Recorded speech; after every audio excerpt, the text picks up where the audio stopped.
1762년에 일어난 이모화변은 영조가 아들 사도세자를 뒤주에 가두고 물도 안 주고 밥도 안 주고 9일 동안 굶겨 죽인 끔찍한 사건을 말합니다.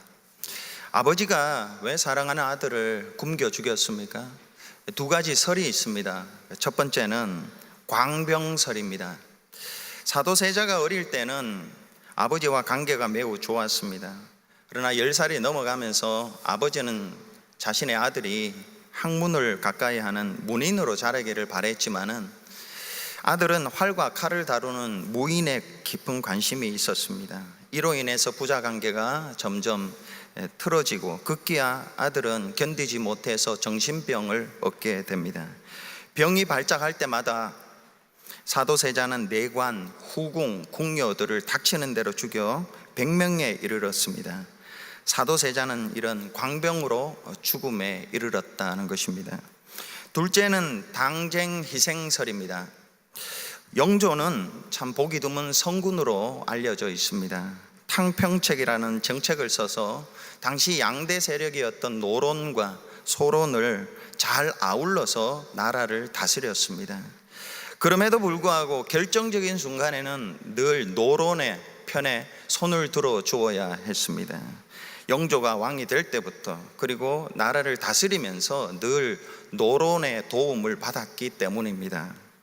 한편 이 사도세자 아들은 아버지와 달리 노론보다 소론에 더 가까웠습니다. 노론은 아버지 영조를 이어서 이제 장차 사도세자가 왕이 될 터인데 자신들을 싫어하고 소론과 가까운 이 소론들이 정권을 잡는 것, 이 사도세자가 왕이 되는 것이 몹시 두려웠습니다.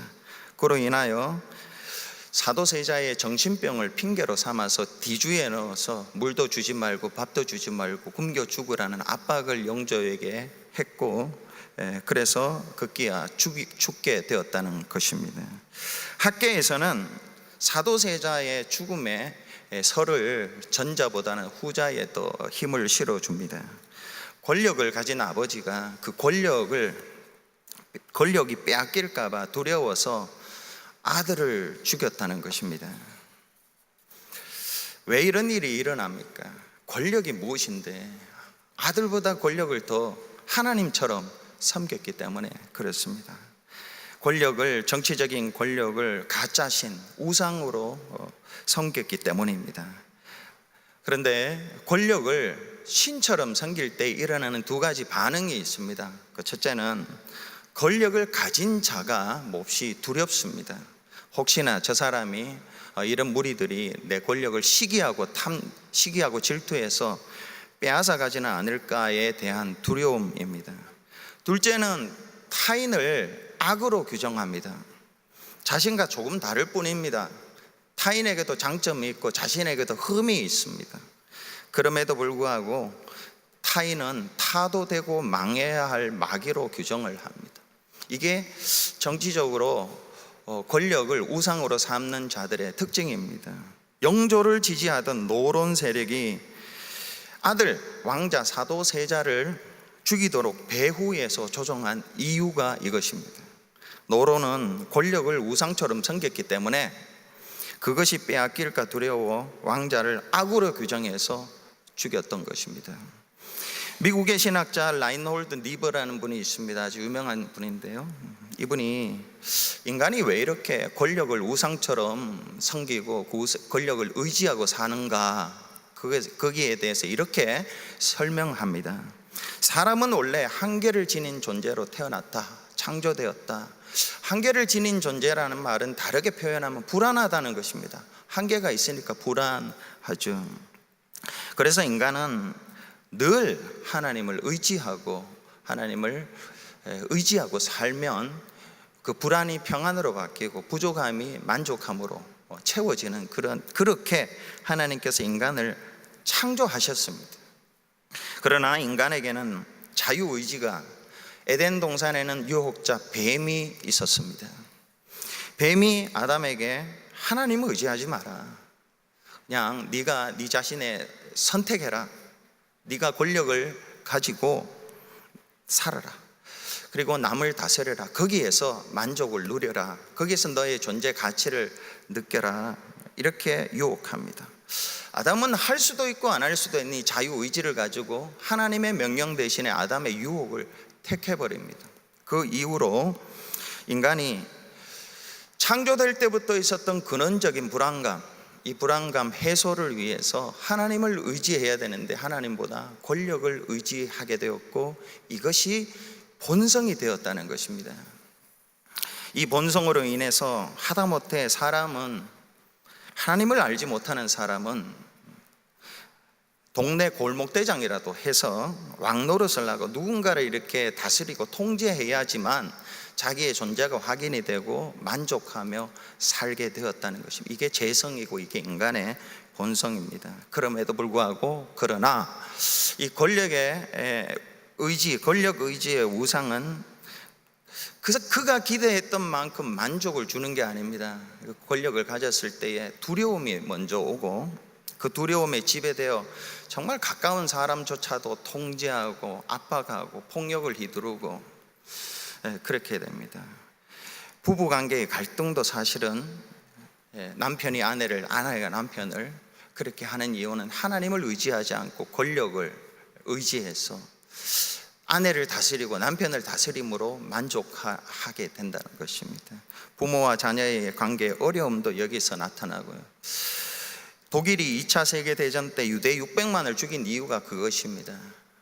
자기 나라가 권력을 가졌는데 이 권력을 빼앗길까 봐 유대인들을 두려워서 600만이나 죽인 것입니다. 인간의 본성이 되어버린 이 권력 의지, 정치적 권력 의지를 치유받아야 되는데 어떻게 치유를 받을 수 있는가? 좀 더 많은 권력을 가지면 평안할까? 좀 더 많은 권력을 가지면 만족할까? 아닙니다. 더 많은 권력은 더 많은 두려움과 불안을 가져오고, 그리고 더 많은 끔찍한 일을 저지르게 되어 있습니다. 유일한 치유의 길은 하나님과의 관계를 회복하는 것, 하나님을 아는 것. 오늘 우리 성가대가 은혜로운 찬양했습니다. 감사하고요. 예수의 이름 속에, 하나님의 은혜 속에 그 비밀을 알면은 이것이 치유받을 수가 있습니다. 오늘 첫째로, 오늘 본문에 나오는 느부갓네살 왕이 그 예입니다. 오늘 첫째로, 권력이 있어도 불안하여 불면증에 빠진 느부갓네살 왕입니다. 다니엘서 2장 1절입니다. 우리 파워포인트 한번 보여주시기 바랍니다. 우리 같이 한번 읽어보겠습니다. 시작.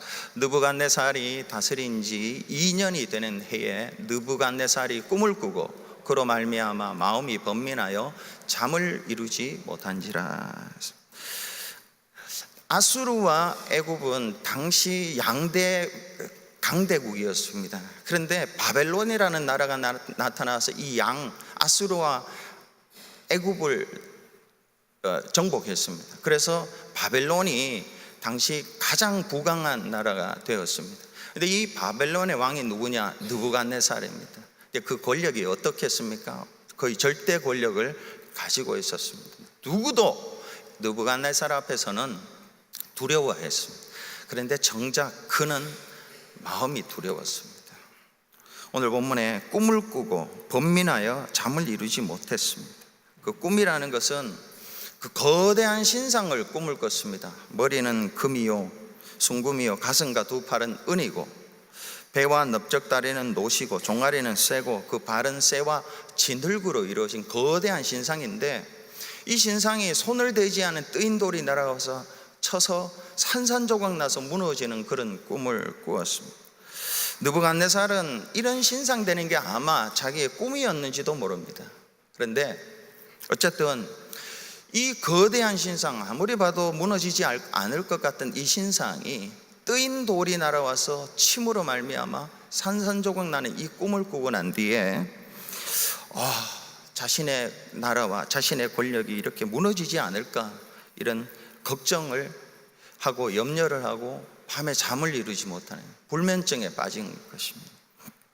라이놀드 니버는 이렇게 말했습니다. 권력이란 불안에서 태동하고 더 큰 두려움을 가져온다, 낳는다, 이렇게 말했습니다.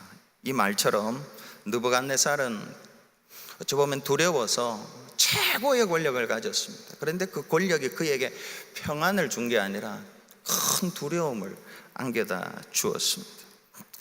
밤에 잠을 못 자는 거예요. 인간은 하나님을 진정으로 만나기 전까지 어떤 권력을 가져도, 바벨론과 같은 권력을 가진다 할지라도 두려워서 계속해서 잠을 못 자고 다른 권력, 다른 사람을 통제하고 그렇게 합니다. A라는 사람이 있었습니다.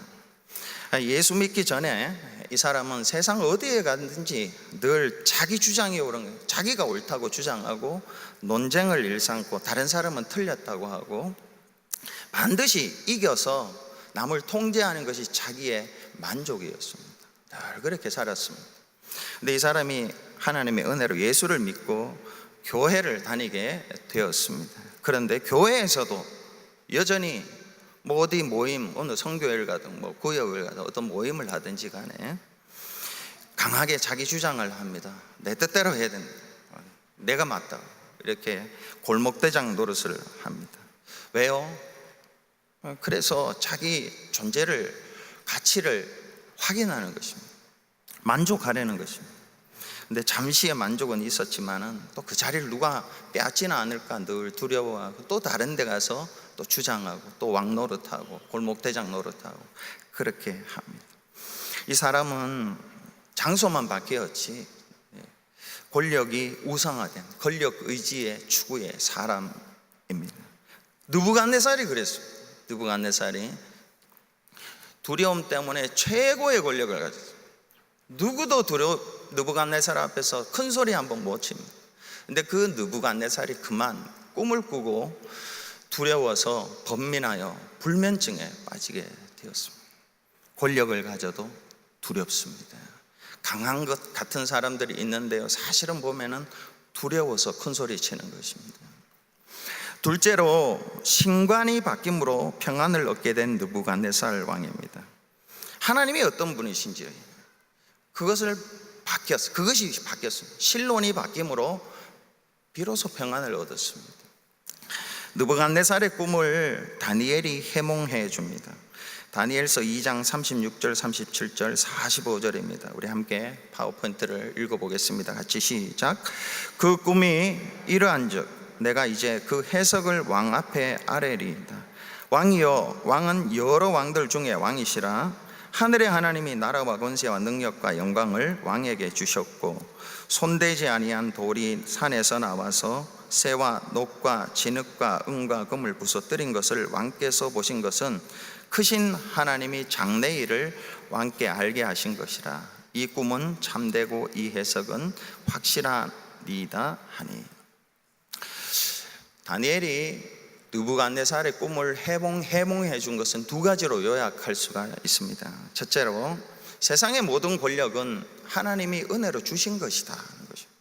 어떤 것 권력이든 어떤 권세든 간에 하나님이 나눠주신 것이고, 느부갓네살 너는 금, 은, 노, 철, 흙 이렇게 권력이 있지만은 그 금으로 너가 금인데 이 금의 세력도 하나님이 너에게 주신 거야. 이제 그걸 가르치고 있습니다. 둘째로 교만하면 금을 무너뜨리고 은으로 가게 하고, 은이 교만하면 은을 무너뜨리고 노수로 가게 하고, 하나님이 이렇게 하신다는 것을 가르쳐 주셨습니다. 느부갓네살은 다니엘의 이 해몽을 받아들이고 겸손해집니다. 그리고 이렇게 고백합니다. 다니엘서 2장 47절입니다. 우리 또 같이 한번 읽어보겠습니다. 중간절까지만 같이 읽어보겠습니다. 시작. 왕이 대답하여 다니엘에게 이르되 너희 하나님은 참으로 모든 신들의 신이시요 모든 왕의 주제시로다.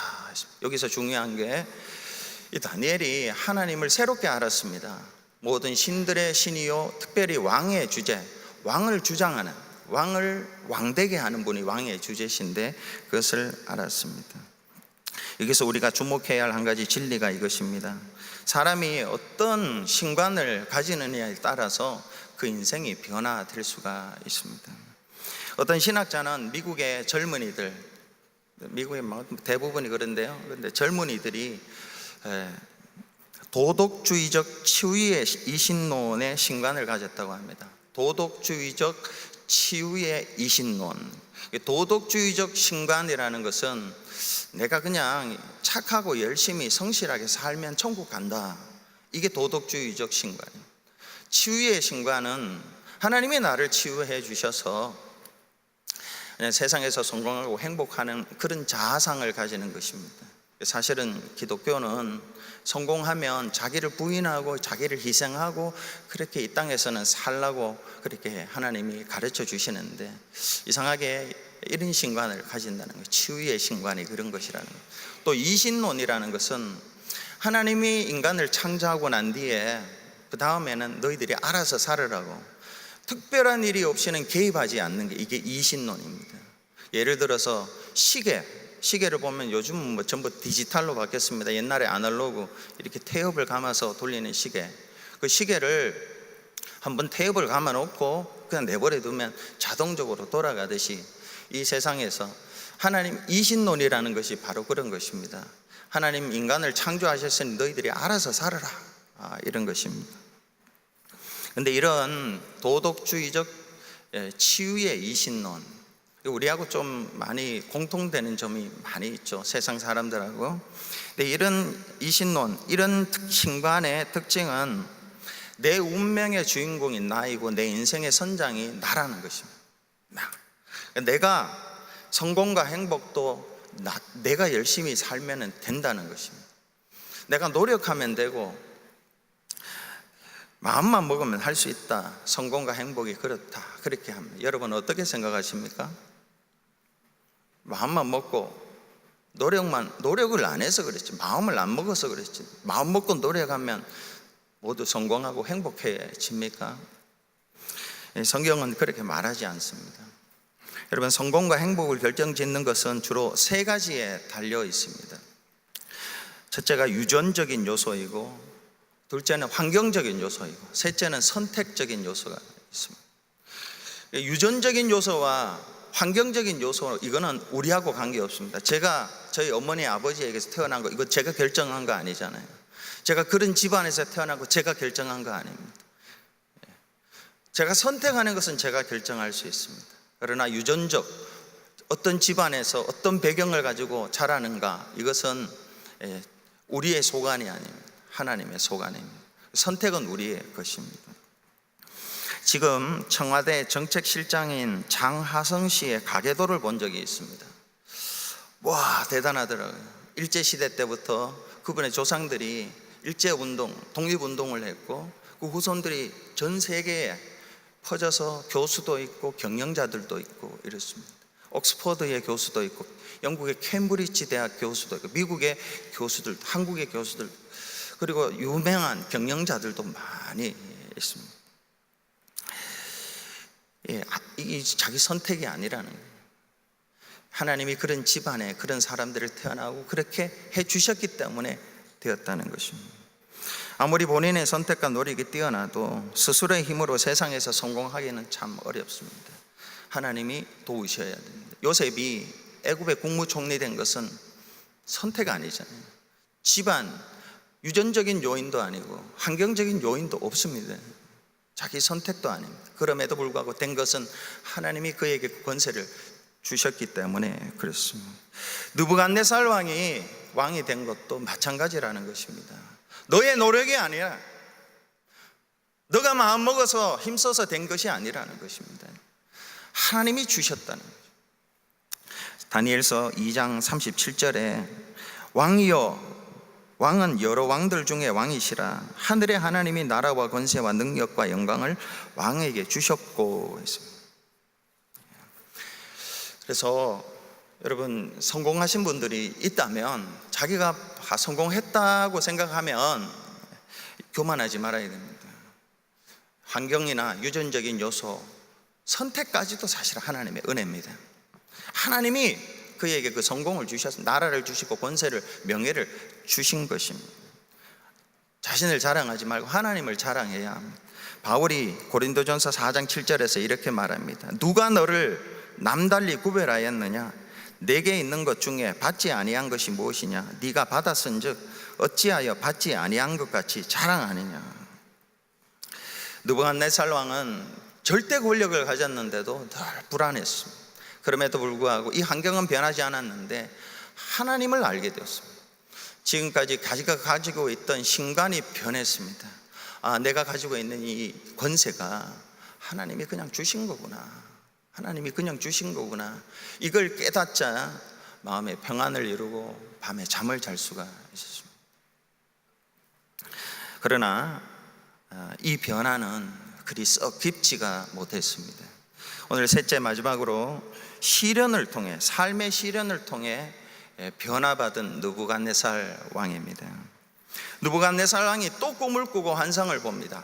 2장에서 한번 꿈을 꾸고 4장에서 또 한번 꿈을 꾸고 환상을 보는데, 그것은 많은 생물들이 그 열매를 따먹고 그 그늘에서 많은 동물들이 쉬는 키가 하늘까지 닿아 있는 큰 나무. 근데 이 나무가 순식간에 베어져서 엎어지는, 넘어지는 너무 두려운 꿈을 또 꾸게 되었습니다. 말씀드린 듯이 느부갓네살 왕은 2장에서 신관의 변화, 하나님이 어떤 분이신지를 알고 겸손하게 하나님을 의지함으로 마음의 평안을 얻었는데 그게 오래가지를 못했습니다. 잠시의 평안을 주었지만 잊어버렸습니다. 잊어버리고 다시 그는 권력을 의지하고 두려워서 폭력을 또 행사하고 압제를 시작합니다. 그런데 하나님이 이 꿈을 주신 것은 그런 느부갓네살에게 회개하게 하고 정말로 하나님을 바라보고 의지하고 권력을 주신 하나님을 바라보고 하나님을 찬양하며 그 권력을 바르게 사용하게 하기 위하여 꿈을 다시 꾸게 하셨습니다. 다니엘이 또 해몽을 하는데 그 해몽 가운데 이 말씀이 들어 있습니다. 다니엘서 4장 24절에서 27절까지입니다. 또 한번 같이 읽어보겠습니다. 시작. 왕이여, 그 해석은 이러하니이다. 곧 지극히 높으신 이가 명령하신 것이 내 주 왕에게 미칠 것이라. 왕이 사람에게서 쫓겨나서 들짐승과 함께 살며 소처럼 뿔을 먹으며 하늘 이슬에 젖을 것이요 이와 같이 7대를 지낼 것이라. 그때에 지극히 높으신 이가 사람의 나라를 다스리시며 자기의 뜻대로 그것을 누구에게든지 주시는 줄을 아시리이다.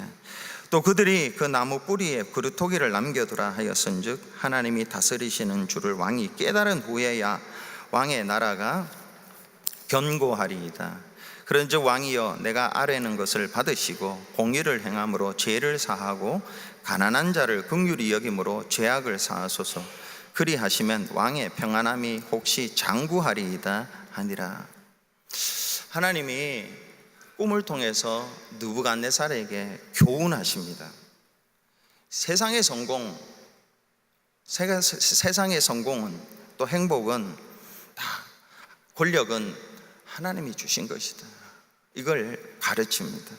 다시 말해서 세상의 성공과 행복은 너의 노력의 산물이 아니라 하나님의 값없이 주시는 과분한 은혜의 산물이다라는 것을 교훈합니다. 4장 25절을 제가 다시 읽어보면요, 그때에 지극히 높으신 이가 사람의 나라를 다스리시며 자기의 뜻대로 그것을 누구에게든지 주시는 줄을 아시리이다. 오늘 본문을 읽지 않았습니다만 다니엘서 4장 17절에는 이런 말씀이 있습니다. 이는 순찰자들의 명령대로요 거룩한 자들의 말대로이니 지극히 높으신 이가 사람의 나라를 다스리시며 자기의 뜻대로 그것을 누구에게든지 주시며 또 지극히 천한 자를 그 위에 세우시는 줄을 사람들이 알게 하려 함이라 하였느니라. 하나님이 느부갓네살에게 하나님이 주시는 교훈을 잊어버리고 다시 교만한 이 느부갓네살을 사랑하셔서 다시 교훈을 주시는데 이런 것입니다. 쉽게 이야기하면 느부갓네살 왕아, 네 권력이 하나님께로부터 온 것을 너는 알아야 된다. 그것을 알면 너는 더 안정을 누리고 느긋해지고 동시에 겸손해지고 그 권력을 공의롭게 사용하게 될 것이다. 그러나 내 지위와 권력을 너의 노력으로 생각하고 너가 얻었다고 그렇게 생각하면 너는 그것을 지키기 위해서 계속 두려움에 시달리게 될 것이고 계속 폭력을 다른 사람에게 행사하게 될 것이다. 이렇게 교훈을 한 것입니다. 그런데 느부갓네살은 이 교훈을 배우지 못합니다. 교만해집니다. 그래서 다니엘서 4장 29절부터 30절까지 우리 읽었지만 또 한번 같이 4장 29절부터 30절까지 자 읽어보겠습니다. 제가 한번 읽어드리겠습니다. 12달이 지난 후에 내가 바벨론 왕의 왕궁 지붕에서 거닐새 나 왕이 말하여 이르되 이 큰 바벨론은 내가 능력과 건세로 건설하여 나의 도성으로 삼고 이것으로 내 위엄의 영광을 나타내는 것이 아니냐 하였더니 내가 이 왕궁을 지었다는 것입니다. 이렇게 느부갓네살이 교만의 머리를 들자 하나님이 즉시 심판의 음성을 들려주십니다. 그것이 다니엘서 4장 31절부터 32절까지인데요 다시 제가 읽어드리겠습니다. 이 말이 아직도 나 왕의 입에 있을 때에 하늘에서 소리가 내려 이르되 느부갓네살 왕아 네게 말하노니 나라의 왕위가 내게서 떠났느니라. 네가 사람에게서 쫓겨나서 들짐승과 함께 살면서 소처럼 풀을 먹을 것이요 이와 같이 7대를 지내서 지극히 높으신 이가 사람의 나라를 다스리시며 자기의 뜻대로 그것을 누구에게든지 주시는 줄을 알기까지 이르리라 하더라. 하나님이 느부갓네살에게 다니엘서 2장에서는 이론으로 가르쳤습니다. 하나님이 너의 권력은 하나님이 주신 것이라고 이론으로 가르쳤는데 이 느부갓네살 왕이 깨닫지 못하자 이번에는 삶의 시련을 통해서 확실하게 가르쳐 줍니다. 너가 깨닫지 못하면은 너가 가진 모든 것들은 다 하나님이 주신 것인데 그렇지 못할 때에 짐승 가운데 살게 된다는 것입니다. 그래서 다니엘서 4장 33절에 그것이 성취가 됩니다. 바로 그때에 이 일이 나 느부갓네살에게 응함으로 내가 사람에게 쫓겨나서 소처럼 풀을 먹으며 몸이 하늘 이슬에 젖고 머리털이 독수리 털같이 되고 손톱은 새 발톱같이 되었더라. 느부갓네살 왕을 하나님이 사랑하셔서 이제 삶을 통해서 시련을 통해서 이것을 가르쳐요. 죄의 아이러니라는 것이 이것입니다. 사람이 권력이 있다고 해서 사람 이상으로 하나님처럼 권력을 행사할 때에 오히려 사람 이하로 추락한다는 것입니다.